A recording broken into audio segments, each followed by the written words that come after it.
नमस्कार।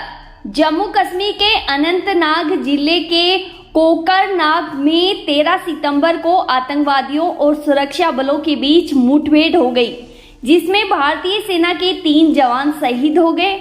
जिसके बाद देश गुस्से में भी है और जवानों की शहादत पर भावुक भी है। आपको बता दें कि मुठभेड़ में भारतीय सेना के एक कर्नल मेजर समेत 4 अफसर शहीद हो गए। राष्ट्रीय राइफल यूनिट के commanding officer colonel Manpreet Singh, एक कंपनी कमांडर मेजर आसी घोचक और एक जम्मू कश्मीर पुलिस के डीएसपी हिमायू भट्ट की शहादत पर भारत सन्न है। लेकिन आपको बता दें कि इन जवानों को एक जाल बिछाकर मारा गया था। जी हां, अब एक एक सच सामने आता जा रहा है। आखिर ये हमला क्यों कराया गया था और इस हमले के पीछे कौन है, आइए जानते हैं। तारीख 8 सितंबर 2023, दिन शुक्रवार, जगह रावलाकोट पीओके। ये वो जुम्मे का दिन था जब लोग रावलकोट की अल गुदस मस्जिद में जुम्मे की नमाज अदा कर रहे थे। इस दौरान रियाज अहमद उर्फ अबू कासिम लश्कर ए तबैया का टॉप कमांडर जैसे ही नमाज पढ़ने पहुंचा, वैसे ही कुछ बंदूकधारियों ने उस पर ताबड़तोड़ गोलियां चला दी। मोस्ट वांटेड आतंकी रियाज वहीं ढेर हो गया। बाद में मीरपुर जिले में उसका जनाजा निकाला गया था। 8 सितंबर को लश्कर के टॉप कमांडर रियाज अहमद को किसने मारा, किसी को नहीं पता चला अभी तक। लेकिन रियाज की हत्या के बाद एक खतरनाक साजिश रची जाती है, जिसका अंजाम 4 दिन बाद अनंतनाग हमले के रूप में सामने आता है। जी हां, 12 सितंबर 2023 की सुबह का वक्त था, जब कश्मीर सो रहा था।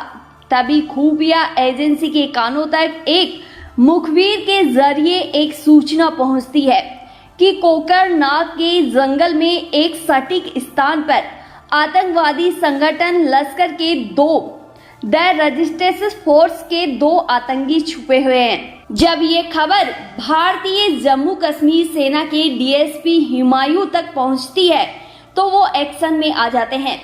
फिर एक जॉइंट टीम बनाई जाती है और सर्च ऑपरेशन शुरू किया जाता है, जिसका लीड यानी नेतृत्व कर्नल मनप्रीत सिंह कर रहे थे।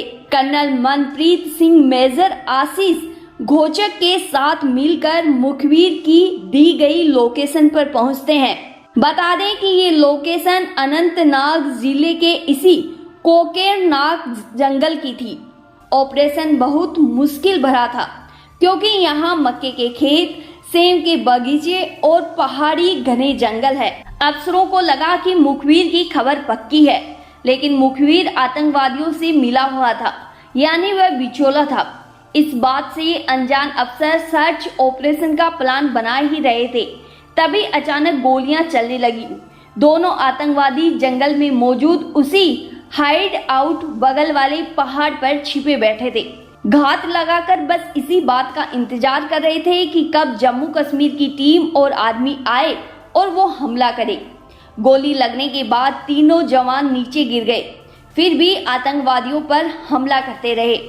आतंकवादी पहले ही सुरक्षित जगह मौजूद थे, जिसके कारण वह बचकर निकल जाते हैं। कर्नल मेजर इस मुठभेड़ में गोली लगने से पहाड़ी की एक छोटी सी खाई में गिर गए थे, जबकि डीएसपी हाइड आउट के बगल में ही गिरे थे। बता दें कि इन पहाड़ियों पर आतंकवादियों को ढूंढने के साथ साथ ही बॉडी के लिए भी सर्च ऑपरेशन चलाया गया था।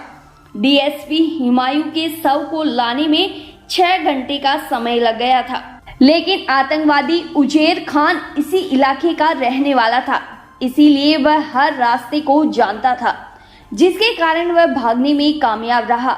बता दें कि इस हमले की जिम्मेदारी लश्कर के ही पाले पोसे आतंकी संगठन TRF यानी द रेजिस्टेंस फ्रंट ने ली है। साथ ही ये भी पता चला है कि इस हमले के पीछे पाकिस्तान का हाथ हो सकता है। लेकिन भारत अब उजेर खान को छोड़ने वाला नहीं है इतनी आसानी से, इसीलिए एक ऑपरेशन चलाया जा रहा है, जहां अनंतनाग के कोकरनाग में लगातार आतंकियों को मारा जा रहा है। अब बारी है उजेर खान की। खैर दोस्तों, आज के वीडियो में इतना ही। अब आपको समझ में आ गया होगा कि इस आतंकी हमले के पीछे की कहानी क्या है। वो मुखबिर जिसके कारण हमारे भारत के 3 जवान शहीद हो गए। आपकी क्या राय है इस आतंकी हमले के बारे में?